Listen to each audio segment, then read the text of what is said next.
Bonjour, mesdames et messieurs. Bonjour aux chers étudiants qui sont connectés en ce moment. Nous allons continuer donc notre série de présentations sur notre plateforme de Share Scream Africa, qui effectivement fait une série de présentations sur l'agriculture de conservation et l'agronomie. Et aujourd'hui, notre deuxième présentatrice est le docteur Tembeka Tsele, qui va nous faire une présentation sur la contribution des vers de terre dans le sol. Le docteur Tembeka Tsele est une taxonomiste qui est installée dans le musée du KwaZulu-Natal. Et le docteur Tembeka travaille dans plusieurs domaines, notamment liant avec le ver de terre. Donc, elle fait de la taxonomie des vers de terre terrestres et elle a mené des recherches notamment dans la zone sud-africaine, principalement sur les faunes indigènes.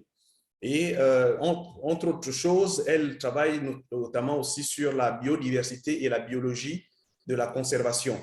Donc, le docteur Tembeka va nous faire une présentation qui va durer une trentaine de minutes et après quoi, nous aurons une phase de questions-réponses et les uns et les autres auront l'opportunité donc de poser toutes les questions par rapport à ça. Donc, là, on va lui laisser la place et nous aurons donc Laetitia Otomo qui fera la traduction pour elle. So it is a great pleasure to tell the earthworm story to an African audience in this Africa Month. So today I'm going to talk to you about how earthworm activities in the soil can contribute to sustainable food production.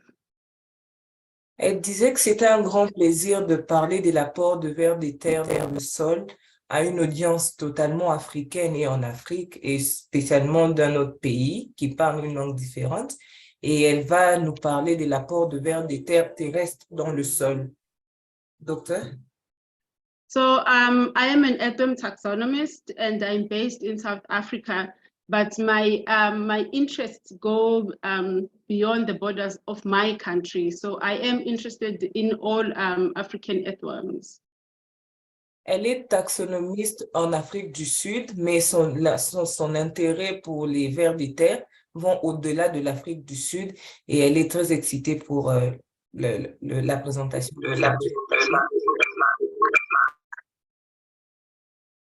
Docteur? So human population is growing and food security is very important if we are to feed everyone. And healthy soils are a result of a balanced ecosystem, and they are important for production of quality food. And as the tritivores, earthworms eat organic matter, mixing it with soil. And by doing so, they are simply fast-tracking decomposition. Ok, elle disait que la population humaine est en train de croître, d'où la sécurité alimentaire est devenue un peu compliquée. Et elle dit que l'écosystème de sol équilibré peut promouvoir un sol sain. Les vers de terre contribuent à l'écosystème du sol. Benefits that earthworms offer are in the form of production, support, and regulation. And for the production benefits is through earthworms creating burrows or tunnels in the soil, and these could either be vertical or horizontal. And the burrows make the soil porous. So if you could imagine a sponge, and if you put a sponge in water, so what it will do, it will soak up the water. So the porous soil is like a sponge in that it increases water infiltration. And as a result, more water is stored in the soil and is made available to plants and other soil fauna. And good infiltration, as we would all know, is and drainage is important in agriculture. And for the support part, so the benefit is through nutrient recycling. So when earthworms eat organic matter, it gets broken down in their guts and is then deposited in the soil in the form of casts. And then nutrients that were trapped in the organic matter is then released back into the soil. And a simple comparison of elements in the casts versus those that are in the soil was done by Pisco, and it shows that the casts had a high concentration of your phosphorus, of your potassium, your calcium, magnesium, and zinc than the surrounding soil. And this shows that soils with more earthworms have increased natural fertility. And the shifting and mixing of organic matter from, so the mixing and shifting of the organic matter from the top to the bottom, it acts as a natural tilling. And for regulation, it depends on species. So some species deposit their casts inside the soil, and some would deposit their cast on the surface of the soil. So the deposition of cast on the soil surface creates this roughness, which then regulates water runoff and soil erosion. OK. Le ver de terre bénéficie à l'agriculture en différents plans, la production, le support ou bien le soutien et la réglementation. En ce qui concerne la production, le ver de terre crée des terriers ou encore des tunnels dans le sol. Et ces tunnels peuvent être verticaux ou horizontaux. Les terriers rendent le sol poreux. Donc, vous pouvez imaginer, par exemple, dans le cas d'une éponge, quand elle est placée dans l'eau, à cause de sa porosité, elle peut s'imprégner facilement de cette eau-là. Donc, du coup, le sol poreux augmente l'infiltration de l'eau. Et cela fait en sorte que plus d'eau est donc stockée dans le sol et donc plus d'eau est rendue disponible aux plantes et à la faune du sol. Donc, une bonne infiltration et un bon drainage sont très importants pour l'agriculture. Et en ce qui concerne le soutien ou le support que les vers de terre apportent au sol, lorsque le ver de terre mange de la matière organique, celle-ci se décompose dans leur intestin et se dépose ensuite dans le sol sous forme de déjection. Ou encore tout simplement des excréments en fait, qui sont rejetés par les vers. Et les éléments nutritifs qui se trouvaient dans la matière organique sont du coup alors relâchés dans le sol. Et dans l'étude que vous voyez ici, là, dans le tableau, une étude qui a été menée par Pizzo, il a comparé les éléments nutritifs qui se trouvent dans le sol contenant des déjections de vers de terre avec des éléments nutritifs qui se trouvent dans des sols normaux. Et il a remarqué que les sols qui contenaient des déjections de vers de terre étaient plus élevés en taux de phosphore, en taux de potassium, de calcium et de magnésium.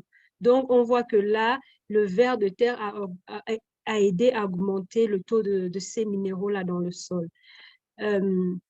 Cela montre que le sol, avec le ver de terre, a plus une fertilité naturelle. La fertilité naturelle du sol est accrue en présence des vers de terre. Et aussi, le déplacement et le mélange de la matière organique du haut vers le bas agissent comme une forme de labourage naturel. Et en ce qui concerne la régulation, selon certaines espèces de vers de terre vont déposer leur déjection à la surface du sol, alors que d'autres espèces vont déposer leur déjection en dessous de la surface du sol. Et on a constaté que le dépôt des déjections à la surface du sol crée une certaine rugosité. Et donc, cette rugosité-là régule le ruissellement de l'eau et diminue l'érosion des sols. Docteur?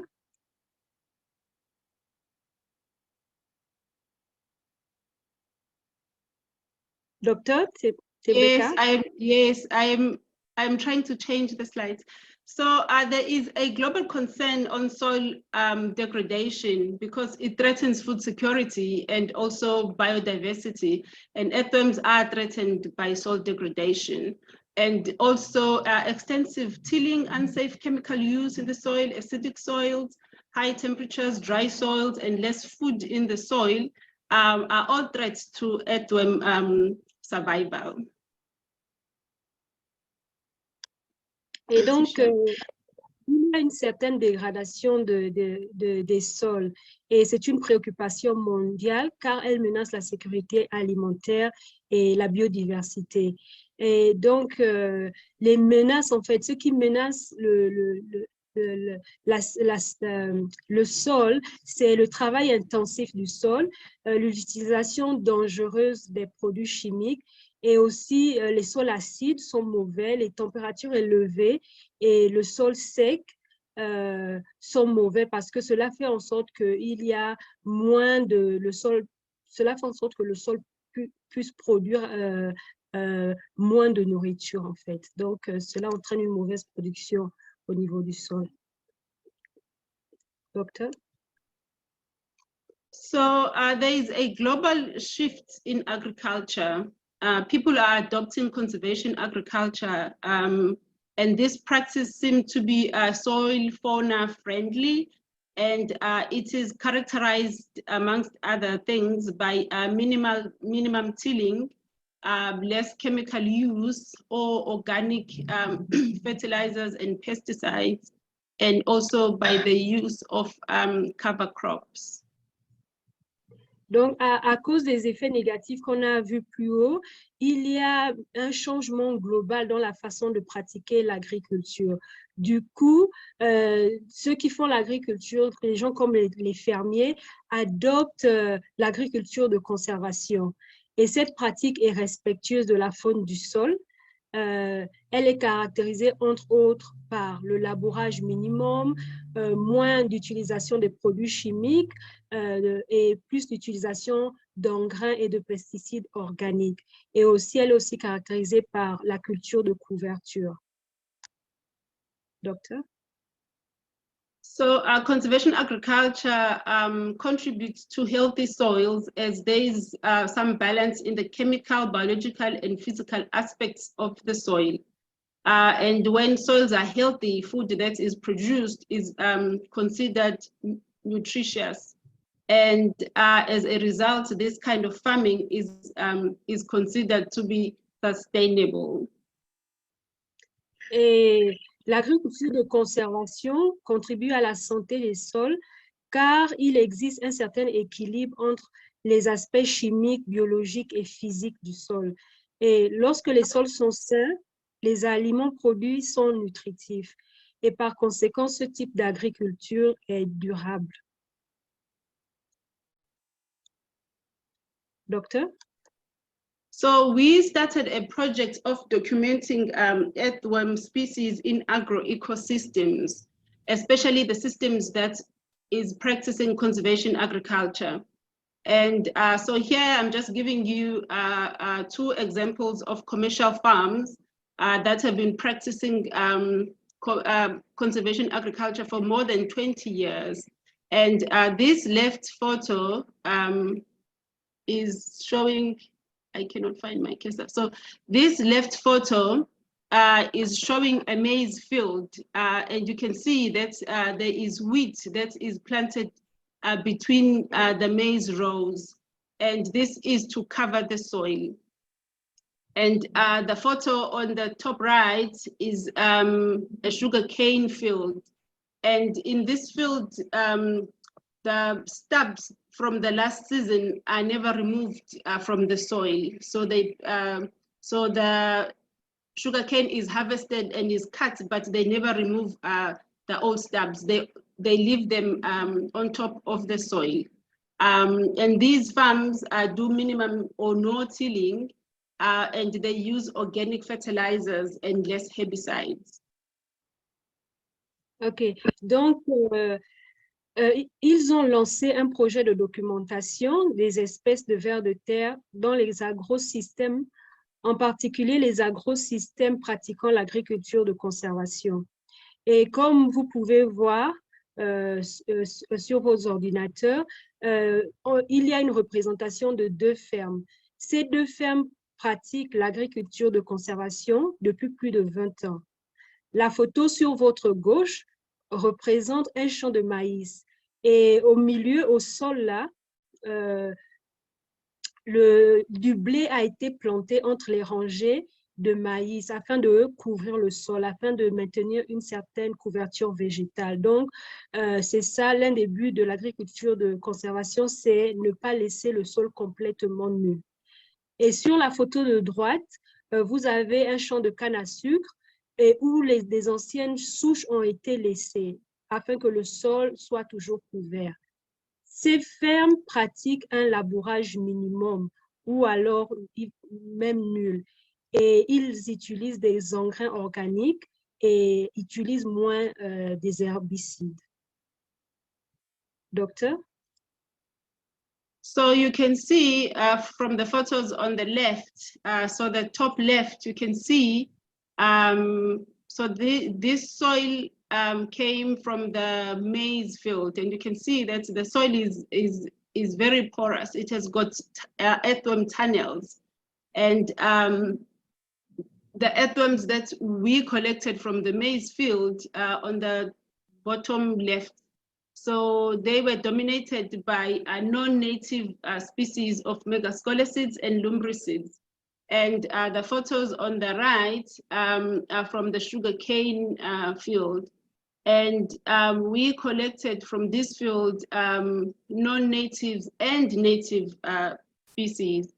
And to our surprise, we even collected large species from the microchetid family. And the occurrence of indigenous species in cultivated land is a good observation, because South African indigenous earthworm species are known to be very sensitive to disturbance or heavy chemicals. Et donc, comme vous voyez ici, là, sur ces photos, on a 2 genres de sol. Le sol dans le champ de maïs, sur votre gauche, comme vous pouvez le voir, représente des pores et des tunnels de vers de terre et étaient dominés par des espèces non indigènes de mégascolicides et de lumbricides. Et le sol à droite représente le sol de champ de canne à sucre et il était dominé par des espèces indigènes de microchètes. Ce sont des espèces de grande taille, donc vous pouvez imaginer que le sol est assez poreux à cause du genre de type que ce genre d'espèces de grande taille peut former. Et la présence des espèces indigènes dans le sol de canne à sucre était une bonne observation parce qu'on sait que ces espèces-là sont très sensibles aux produits chimiques utilisés dans l'agriculture. Docteur?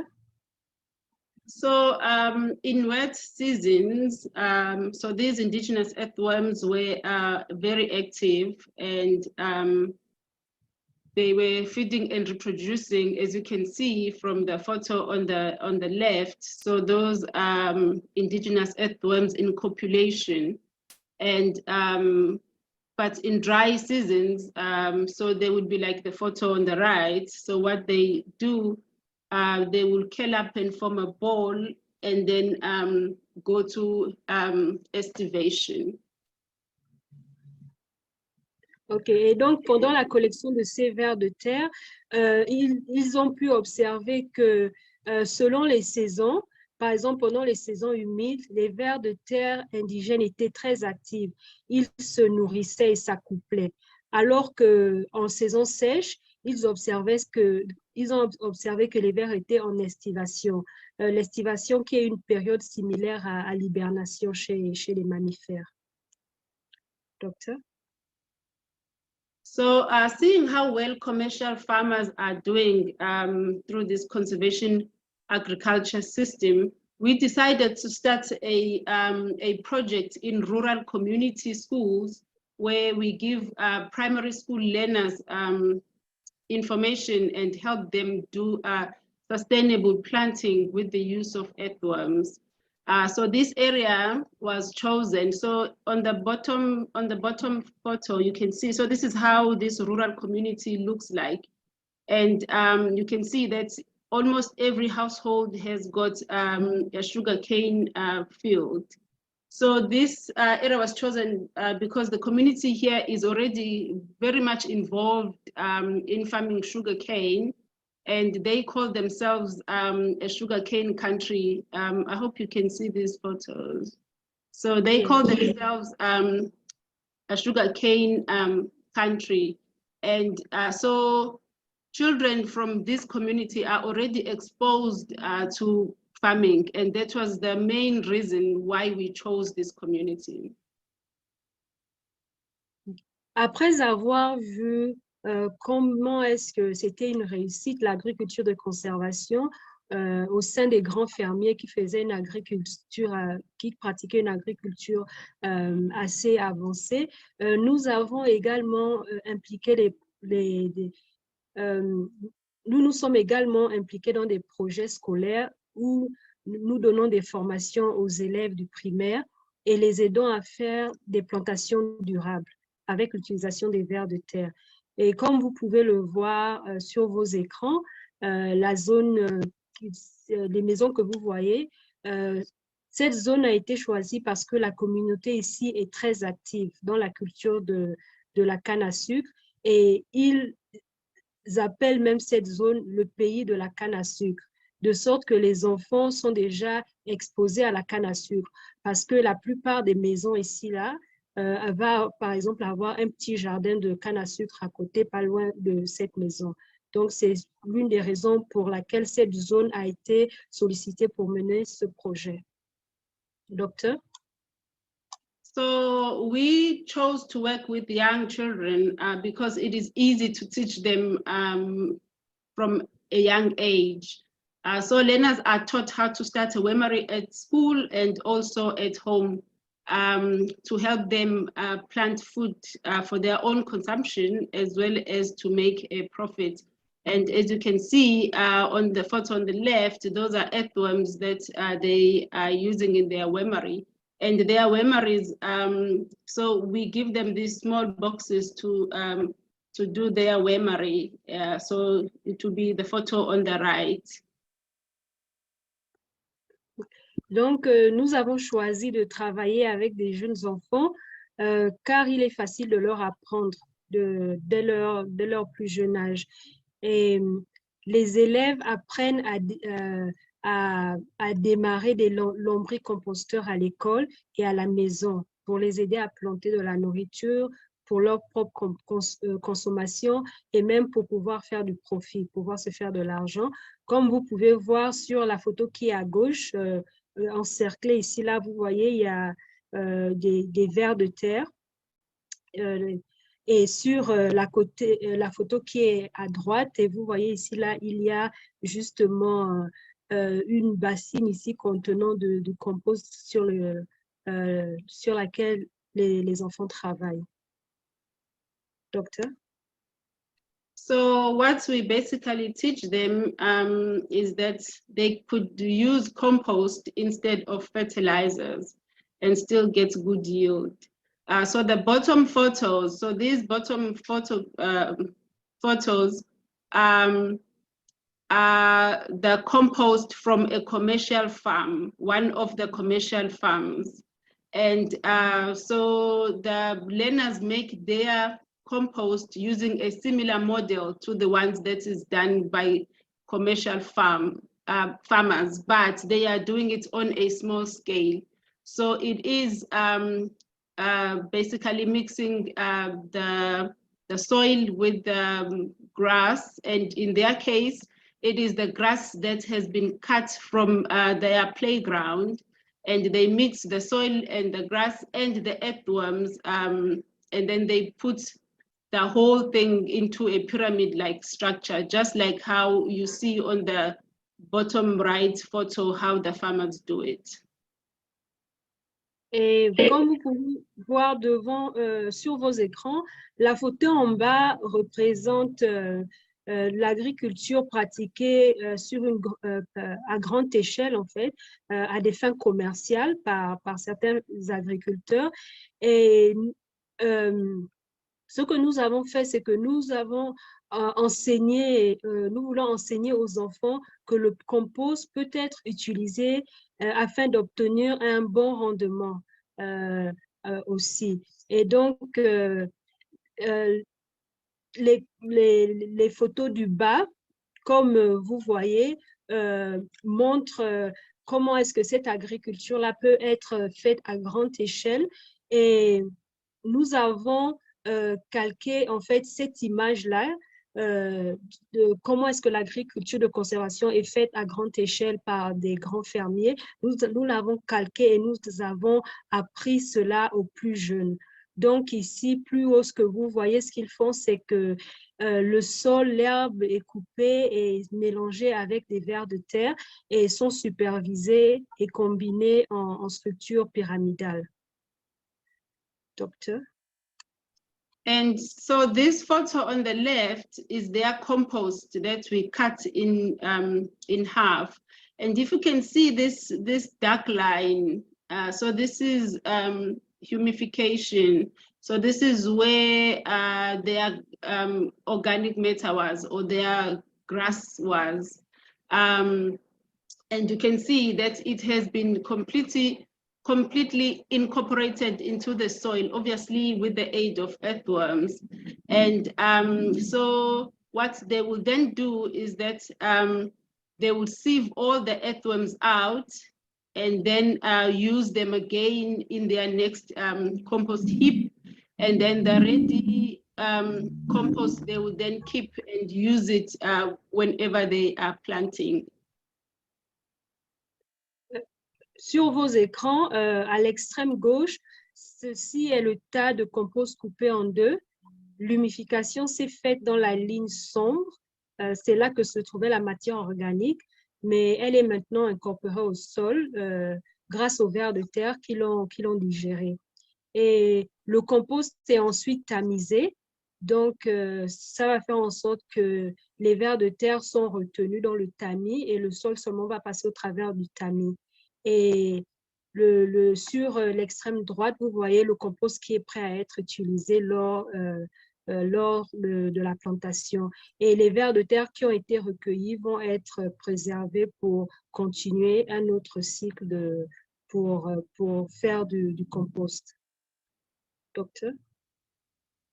So because of limited space in some of the schools, learners plant between buildings, but they do cover their seedlings with the grass that is cut from the playground whenever it is available, as you can see from the left photo. So those are their spinach seedlings, and they've covered the soil with grass. And the earthworms that are used are collected from around the school. So they do not use the earthworms that are bought from the market. So they use whatever is already in their surroundings.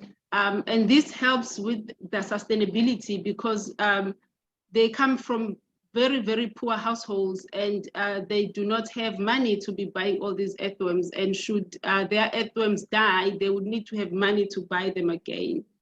And the harvested veggies, as you can see them harvesting their spinach in this season. So it is sold, and the money is kept by the school.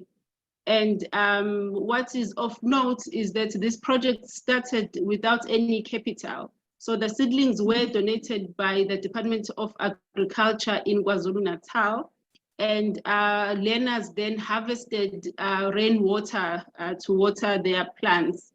And obviously they planted around the school, so the land was free. So all of this spinach you see on the bottom right, they made profit from it, but they had not put in any money. Donc, en raison de l'espace limité dans certaines écoles, les élèves plantent entre les bâtiments et ils couvrent le sol avec de l'herbe coupée de la cour de récréation. Et les vers de terre qui ont été utilisés sont ramassés autour des écoles. Les élèves n'ont pas utilisé les vers de terre vendus de marché, n'ont pas eu à acheter les vers de terre. Et cela permet en fait à la durabilité du projet. Cela permet de perpétuer le projet parce qu'en fait, ils n'ont pas besoin d'argent pour acheter les vers de terre. Et une fois que les légumes sont assez matures, ici, là, sur la photo, vous voyez, ce sont des épinards. Donc, les légumes sont récoltés et vendus et l'école garde l'argent pour le projet. Donc, le profit revient à l'école qui peut garder l'argent et continuer à perpétuer ce projet-là. Donc, ce projet a commencé sans capital. Les semences ont été données par le ministère de l'Agriculture. Les élèves ont récupéré l'eau de la pluie pour arroser les plantes et la terre est gratuite.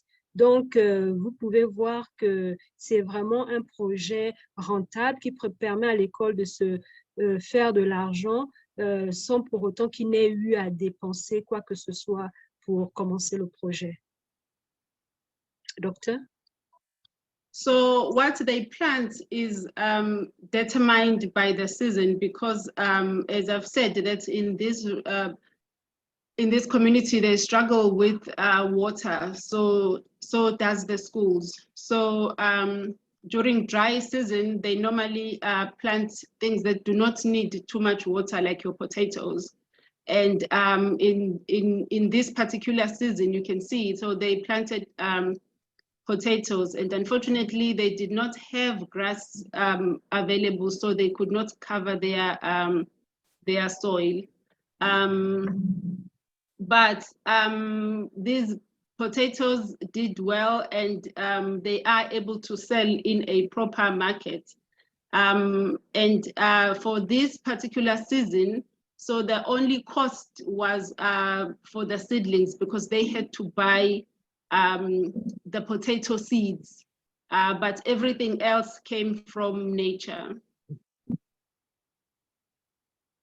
Et donc, comme je vous le disais plus tôt, c'est une région qui a des problèmes d'eau.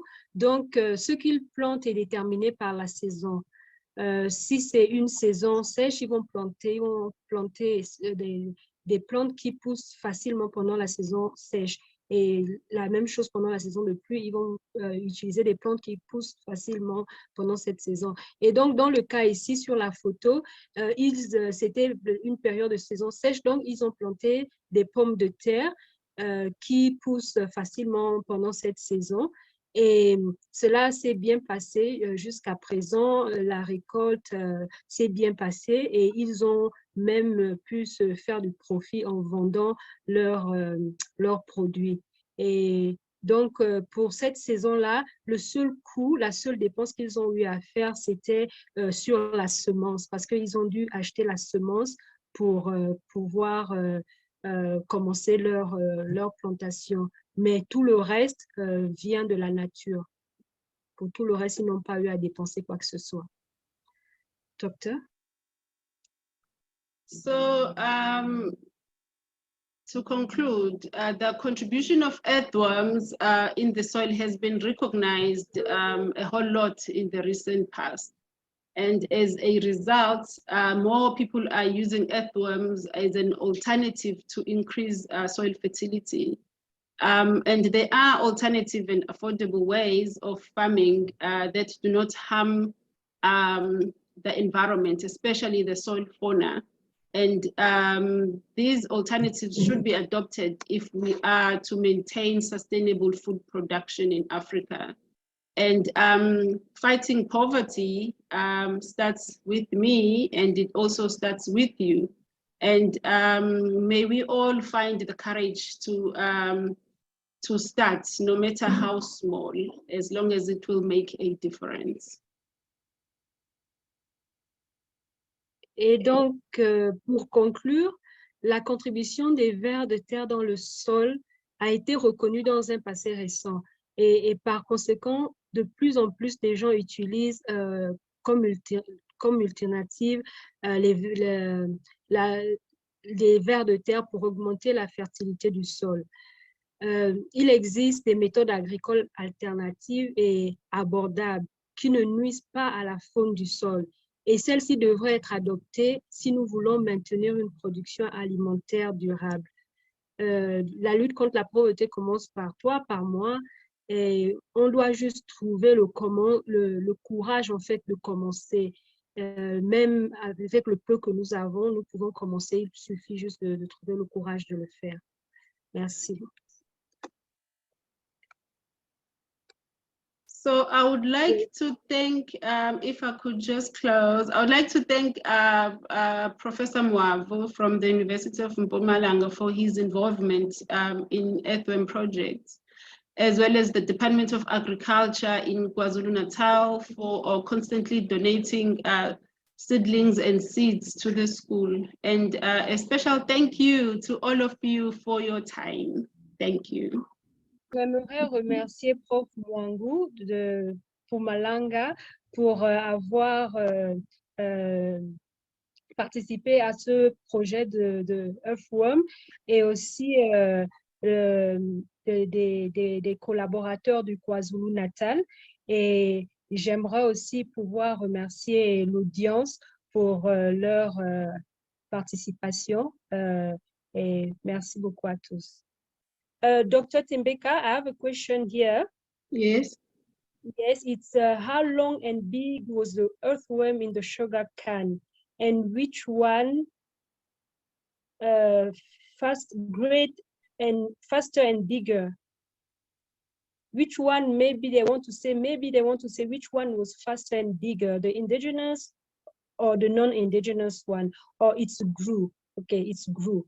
So the question is, how long and big was the earthworm in the sugarcane field, and which one grew faster and bigger, the indigenous one or the non-indigenous one?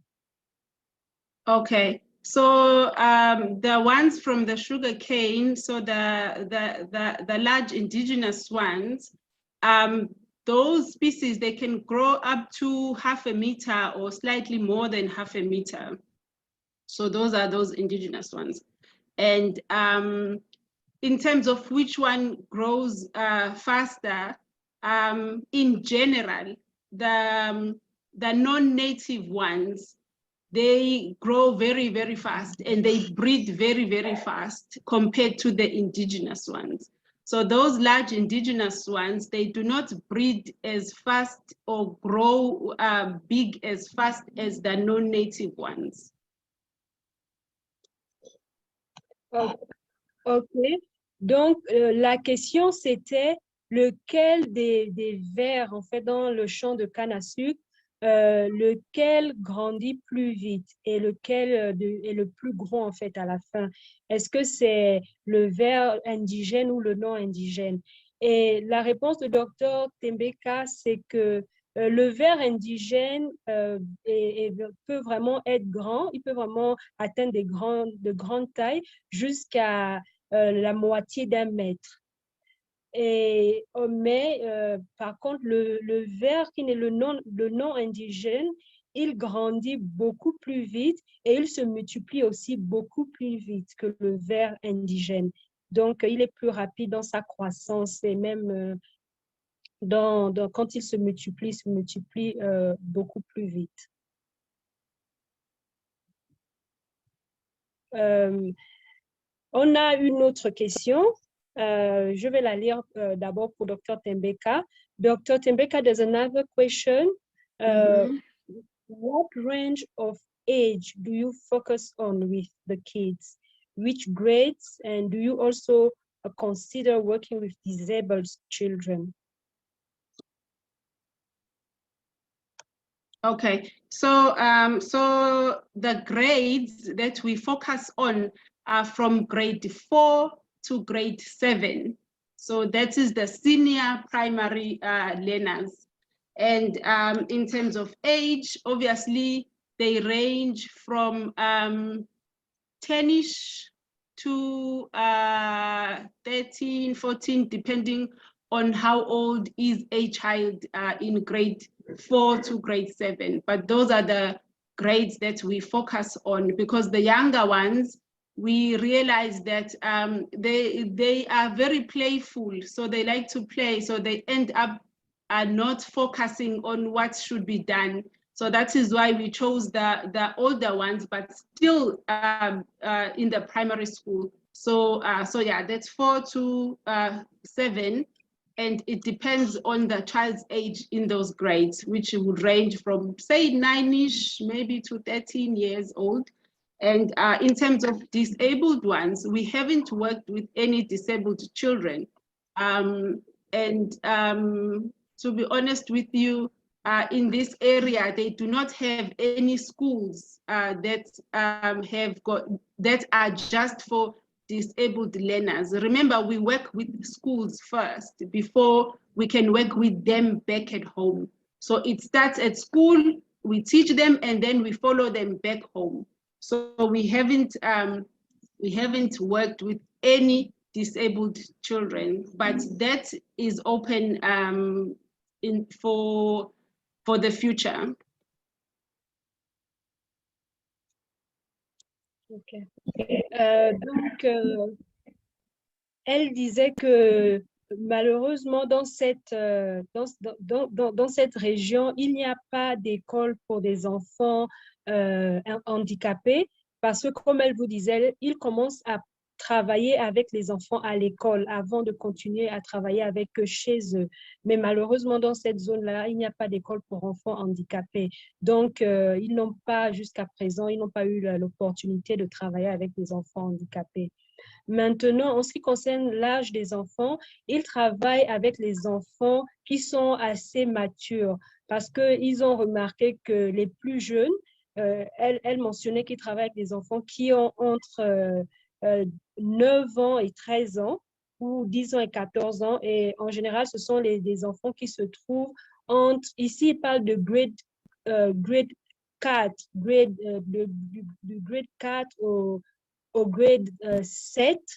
Le grade 7 ici, je pense qu'on correspond on va dire au CM2 6e, hein, et puis le grade 4 ici, ça peut correspondre au CP, CP1, CP2.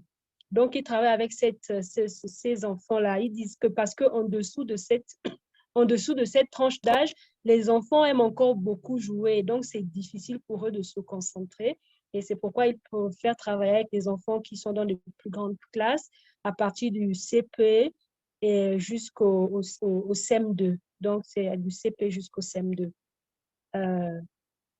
Thank you, docteur. Donc, j'ai une autre question ici que je vais d'abord lire pour docteur, que je vais d'abord lire au docteur Teleka. Doctor, I have another question. Do you think using earthworm is efficient time-wise for faster harvest?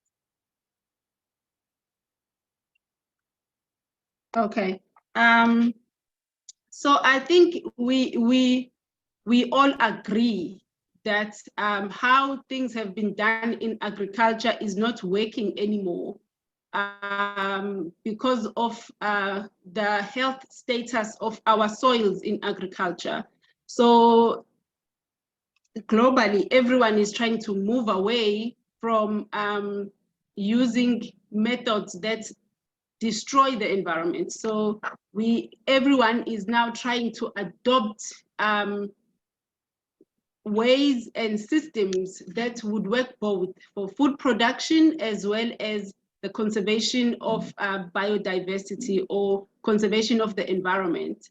So yes, the use of earthworms might not be as fast as the previous system, but they are aiding in that it is also not destroying the environment. So yes, it is efficient in that way because of the long-term goal.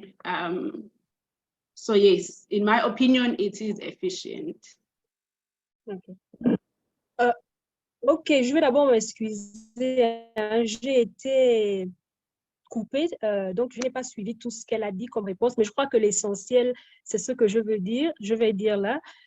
Donc, elle disait que on croit qu'on est tous d'accord qu'on a observé que les pratiques, la façon dont l'agriculture a été pratiquée jusqu'à présent est mauvais pour le sol. C'est pas bon, en fait. Le sol n'est pas sain après ce genre d'agriculture.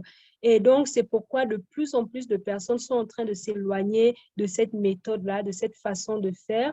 Et donc, si on regarde à cet aspect-là, si on voit les choses de cette manière, on peut dire que oui, c'est effectivement c'est effectif pour le sol. C'est le fait d'utiliser les vers de terre, c'est effectif pour le sol, c'est bénéficial et c'est effectif pour l'agriculture à long terme. Donc, elle parlait à long terme. Bonjour.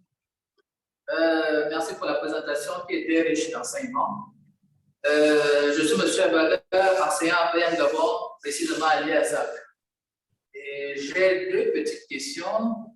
La première question est relative aux facteurs limitants de la technique. C'est-à-dire dans votre processus, n'est-ce pas, de fabrication du compost à partir des vers de terre, de son incorporation au sol pour la production, est-ce qu'il n'y a pas un pan dans le processus qui vous a apparu comme étant un facteur limitant sur lequel, si nous aujourd'hui nous faisons la technique, par exemple, comme le d'avant, nous puissions vraiment prendre ce facteur limitant comme étant un défi pour nous à relever? Ça, c'est la première question. La deuxième question, c'est de savoir, dans la gestion, n'est-ce pas, des vers de terre, est-ce que vous avez eu le phénomène de cannibalisme où certains vers qui sont un peu plus adultes par rapport aux autres s'alimentent des autres? Parce que ça peut être également un facteur limitant au niveau de la multiplication, n'est-ce pas, du cheptel vers de terre, quand on a un phénomène de cannibalisme. Donc, c'est un peu ce que je voulais savoir en termes de questions. Merci. Okay, doctor. He was asking about limiting factor in the conservation agriculture. He wants to know if during your project or while working with earthworms for conservation agriculture, did you encounter any limiting factor that maybe you could share with them so that they know what to pay attention to if they want to take the same road to also practice conservation agriculture? And also that was the first question. And then the second question is they want to know if you had experienced things like maybe some earthworms will feed on other earthworms. Have you gone through that? Have you experienced such issues during your project or during your work? Okay, so can we do the first question first? Yes. So what we realized with the schools project was that because we are trying to move away from tilling, as in tilling. So what they do is that they will then just open holes and put the seedlings or seeds, open holes and put. So the challenge with that is that of what you call this, because the soil, they do not turn it. So whatever that was grown in the previous season is obviously still there. You see, so that is the main. That is one of the problems. To say they do not till to mix up whatever they had planted in the previous season. So they just open holes and plant. So that is one. And then the second one was that earthworms do die. So when they make their wormeries, because they do it in two ways. So they would have their big compost heap, and they would also have their wormeries that they keep inside.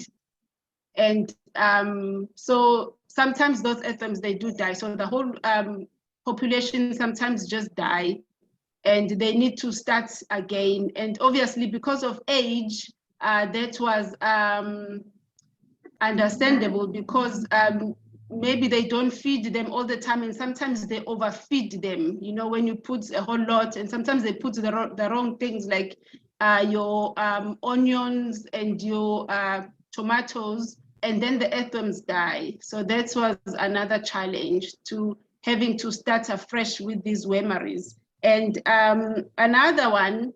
Can I translate that one? All right. Donc, elle répondait à la question. Donc, l'un des points, en fait, l'un des facteurs qui peut être limitant, c'est qu'il n'y a pas le sol n'est pas labouré, en fait. Lorsqu'ils font leur projet, par exemple, avec l'école, le sol n'est pas labouré, parce qu'on a besoin d'un labourage minimum en ce qui concerne l'agriculture de conservation. Et ce qu'ils font, en fait, c'est qu'ils créent juste des petits trous dans le sol et pour mettre leurs semences. Et le problème qui se pose là, en fait, après, c'est que parce que le sol n'a pas été labouré, les plantes qui étaient là à la saison précédente peuvent aussi se mettre à grandir. Donc, ça, c'est l'un des problèmes qu'ils ont rencontrés pendant leur projet. Et en ce qui concerne les vers de terre, comment est-ce que leur survie, le problème, c'est qu'ils utilisent des vermifuges. Donc, les vers sont gardés ensemble. Les vers grandissent ensemble, et des fois, dans la façon, en fait, de les alimenter, il y a une suralimentation, ou alors ils vont utiliser la mauvaise alimentation, par exemple, leur donner de l'oignon, en fait, comme matière organique. Et ce qui fait en sorte que des fois, ils vont perdre, en fait, beaucoup de vers. Et donc, c'est l'un des problèmes, le fait que ces vers-là sont gardés ensemble comme ça, là, en tas, et le fait que des fois, ils sont mal nourris. Il y a un excès d'alimentation, ou bien on leur donne une nourriture qui n'est pas appropriée, il y a des pertes. Donc, le fait de toujours devoir recommencer ces populations de vers-là, le fait de recommencer ces populations de vers-là, c'est aussi l'un des problèmes, l'un des facteurs limitants, en fait, qu'ils peuvent rencontrer. Yes, Doc? Yeah, so the major problem that we had was that of pests, and especially in cabbage. So we had an issue with aphids. So we had lots of pests in our cabbage. And because we were trying to not use these pesticides and herbicides, we did lose some of the cabbages. But what we did is that we went back into the indigenous knowledge to say, back home, what do parents use when they encounter such issues? And we were able to mix some concoctions of liquid soap and bicarbonate and such things, and then they would spray their vegetables, and it worked. So yes, even though they did lose some, but once we found this information and we started using it, it helped. So yes, it is a major one, especially if you are planting on a larger scale. So if you are not using these pesticides, it could be a problem. But fortunately for us, we did find a solution for that one. Do you want to translate that? Yeah. Donc, l'un des problèmes qu'ils ont eu aussi, ils ont eu des problèmes d'infection, particulièrement avec le chou. Donc, le chou était infecté par ce qu'on appelle les éphides, je crois en français. Et donc, parce qu'ils ne voulaient pas utiliser les insecticides, des produits chimiques, ce qu'ils ont fait, en fait, c'est qu'ils sont retournés dans la connaissance, leur connaissance indigène, en fait, la connaissance de leurs parents.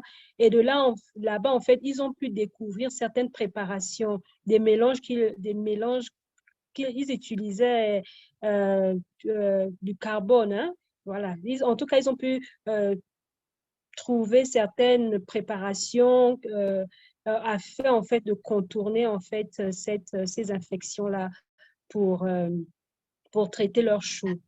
Donc là, c'est l'un des majeurs problèmes qu'ils ont rencontrés, mais qu'ils ont pu contourner vraiment en se rabattant à la connaissance, leur connaissance indigène des anciens. Okay, so the second part of the question was, am I aware of any earthworms that eat other earthworms? Yes. Was that the question? Have you? Oh, okay. Yeah. All right. So I am not aware of any earthworms that eat other earthworms. No, I am not aware. But when you are doing this wormery, it is important to know your species that you put in, because there was a case when a xenia was put in the same box, wormery box, as these aminthas.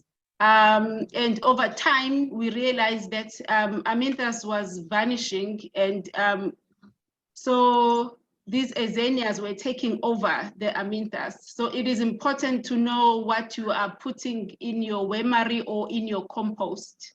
But I'm not aware of any that physically eat them, but we don't know what happened in that box. So we don't know whether the aminthas died because there was too much of the xenia. So we don't know what happened, but we did observe something like that. But I'm not aware of any earthworm that feed on another earthworm. If I may ask, Doctor, was it Azaina fetida or Azaina andrei? Do you know which species it was? Yeah, so I think it's been confirmed that in South Africa we have Azaina andrei. So I think it could be safe to say it was andrei. Okay, that's quite interesting. Donc, elle répondait à la deuxième volet de la question et elle disait que dans son cas, elle n'est pas venue à l'encontre. Elle n'a jamais eu des cas où d'autres vers de terre se sont mis à manger d'autres vers de terre. Mais elle disait que il faut quand même faire attention quand on fait l'élevage des vers de terre et qu'on les a en groupe comme ça. Parce que, par exemple, il a été démontré que les espèces de Azaina, ils ont fait une étude où ils ont mélangé Azaina et Almidas ensemble. Et ils se sont rendus compte qu'à la fin, Almidas s'est mis à disparaître. Et donc, Azaina prenait maintenant le dessus. Donc, elle disait qu'il faut faire attention, savoir exactement quelles espèces on mélange et comment est-ce qu'ils peuvent être affectés par l'un ou l'autre. Et donc, c'est ça. Et donc, moi, je lui posais tout simplement la question, est-ce que c'était Azaina fetida ou Azaina andrei? Parce que j'ai fait mon master sur ces espèces-là et effectivement, à la fin de mon étude, j'ai constaté que Azaina fetida prenait le dessus parce qu'à la fin, Azaina andrei se mettait à disparaître. Et bon, je lui ai demandé, elle m'a dit que c'est... Puisqu'en Afrique du Sud, l'espèce qu'on a, c'est Azaina andrei. Donc, elle soupçonne que c'était Azaina andrei qui était présent dans cette étude-là qu'elle vient de mentionner. Et donc, apparemment, je pense que c'est un trait, c'est une caractéristique d'Azaina. Il faut faire attention quand on utilise cette espèce-là avec d'autres espèces parce qu'ils ont tendance à prendre le dessus. Je ne sais pas s'ils se multiplient plus vite ou bien c'est une compétition au niveau de l'alimentation. Mais donc, c'est ça, il faut juste savoir exactement comment chaque espèce se comporte avant de les mettre en présence d'une autre espèce. Okay, merci. Dr. Tembeke, thank you and congratulations for your presentation. It was very instructive. And one of the parts of my question you have just answered about the species of earthworm. I wanted to know if you have identified the species of non-indigenous earthworm, even the indigenous earthworm also. And the second question I wanted to ask is, you said that in the sugarcane field, you have observed the non-indigenous earthworm. And in the, no, even indigenous earthworm was in sugarcane field, exactly, I think. And in the maize field, you have observed a non-indigenous earthworm. Can you explain me what is what does the difference means exactly? And what can explain that difference of species depending on the kind of crops you have on the field? Okay, so thank you so much, Dr. Patrick.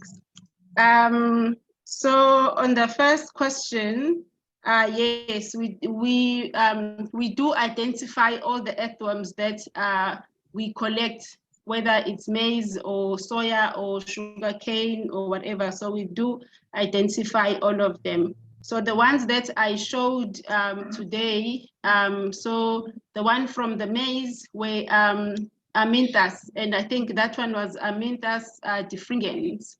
And the one on the sugarcane, those ones were Microchaetus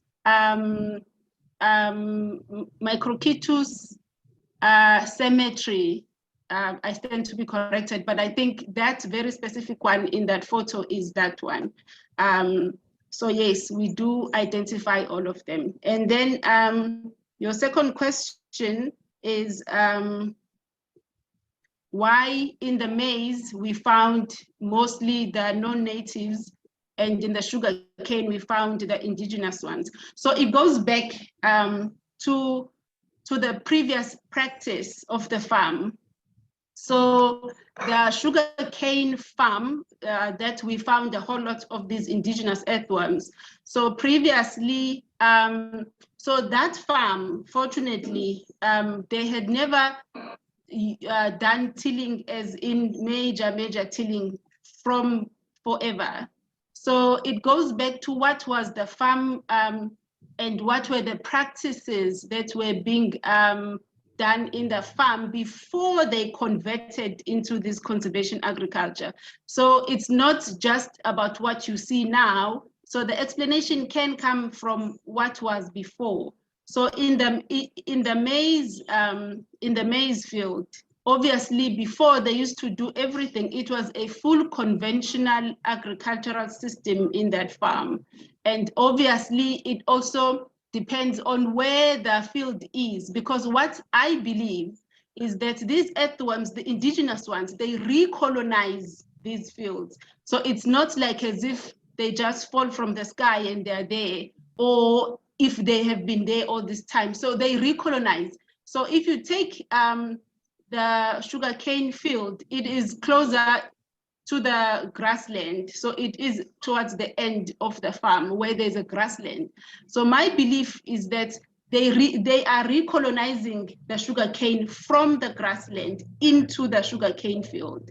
And when it comes to the maize field, it was in the middle of the farm, and obviously recolonization would have to start from the fields that are more closer to a natural habitat where these indigenous earthworms are more comfortable surviving at, because they're very sensitive. So any disturbance, any heavy chemicals, they just vanish. So that is why we are not finding a whole lot on the soils that are further away from the source of recolonization. I don't know if I answered your question, but obviously there is hope that with time, the whole farm would have a mix of these non-natives and the indigenous earthworms. And the farm that had the maize field, they do have other soya fields that are closer to the edge. And from those ones, we did find some indigenous species, but they were juveniles, so we could not identify them to species. So, so there is hope that with time, with long-term use of this system, that these earthworms will recolonize those soils. La question était de savoir si les vers étaient identifiés, parce qu'on a vu qu'il y avait des vers des indigènes et non indigènes. Donc, Dr. Bayambas voulait savoir si les vers étaient identifiés. Et il voulait aussi savoir pourquoi est-ce qu'il y a cette différence de vers de terre dans les différents champs qu'on a vus, le champ de maïs et le champ de canne à sucre. On a vu que dans le champ de canne à sucre, c'était des vers indigènes, et dans le champ de maïs non indigène. Donc, il voulait savoir cette différence. Et donc, Dr. Tembeka lui a répondu que les vers sont identifiés, effectivement, et le genre de vers, ils ont pu identifier la présence de Almidas et aussi la présence de Macrochicus, si je prononce bien. Et donc, mais elle disait que la présence de vers indigènes ou de vers non indigènes dépend en fait de la pratique, en fait, des pratiques agricoles qui ont été faites sur le champ avant même l'introduction de l'agriculture de conservation. Donc, elle disait que dans le cas, par exemple, du champ de canne à sucre, on peut dire que les pratiques utilisées étaient plus saines pour le sol. Là, par exemple, il y avait moins de labourage du sol, en fait, ce qui a permis, en fait, de pouvoir conserver des vers de terre indigènes qui étaient depuis longtemps, contrairement aux champs de maïs où les pratiques utilisées étaient beaucoup plus mécaniques, beaucoup plus difficiles, en fait, pour le sol de garder sa bonne forme. Et donc, c'est pourquoi on voit en fait qu'il n'y a pas de présence des vers indigènes. Et elle disait que l'autre point aussi, c'est qu'on a constaté que les champs de canne, par exemple, étaient plus proches des prairies, ce qui aurait peut-être permis aussi à ces vers indigènes-là, qui sont dans des prairies, de facilement recoloniser ces terres-là, contrairement aux champs de maïs qui étaient plus éloignés en fait de ces zones de recolonisation, qui facilitent la recolonisation.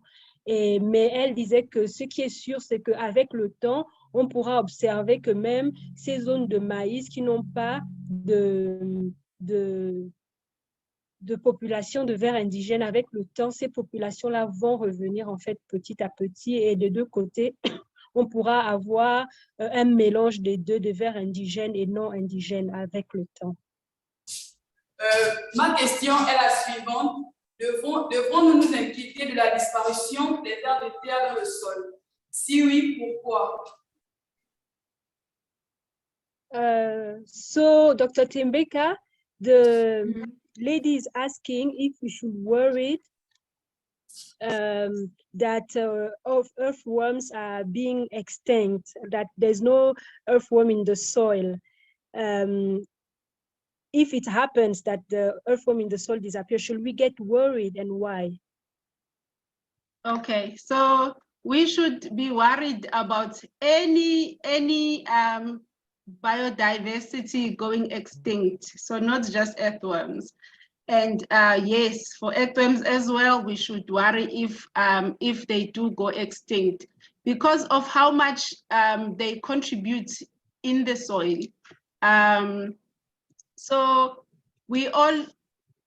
it is very easy to see what is above soil and to know what is happening and to also defend its existence. And it's very difficult when it comes to the below soil because we don't see these things.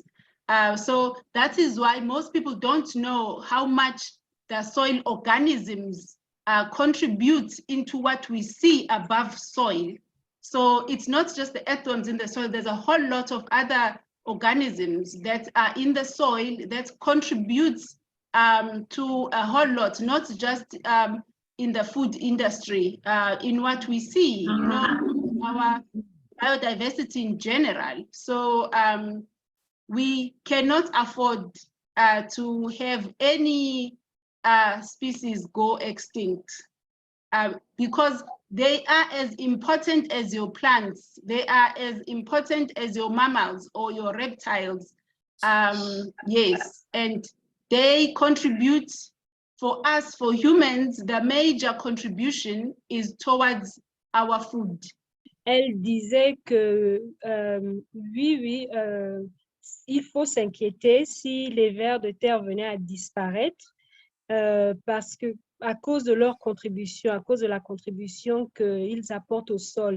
Parce qu'au-delà de ce qu'on peut voir, au-delà du fait, par exemple, que ces organismes-là, ces micro-organismes-là nous aident à produire la nourriture, mais ils contribuent aussi dans le sol à une biodiversité à laquelle qu'on ne peut peut-être pas apprécier, qu'on ne peut peut-être pas voir visiblement parce que cela ne se produit pas à la surface. Donc, les vers de terre sont aussi importants que tout autre organisme, les serpents, les mammifères qu'on peut voir de nos yeux.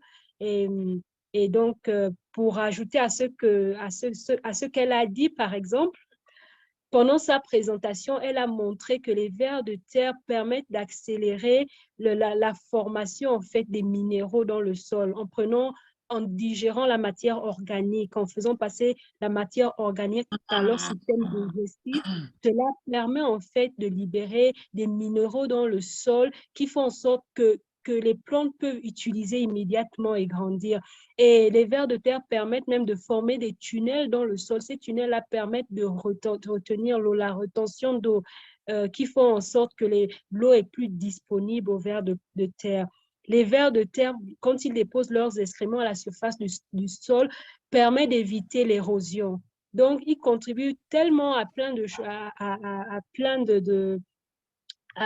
plein d'aspects en fait dans la vie que les perdre en fait pourrait causer un certain déséquilibre dans la biodiversité et sans compter en fait ce qu'ils font dans le sol, leur participation, peut-être leur contribution avec les interactions des autres micro-organismes dans le sol qu'on ne connaît pas, on n'a pas accès parce que ça se passe dans le sol. Donc c'est vraiment important de s'assurer que les vers de terre ne disparaissent pas.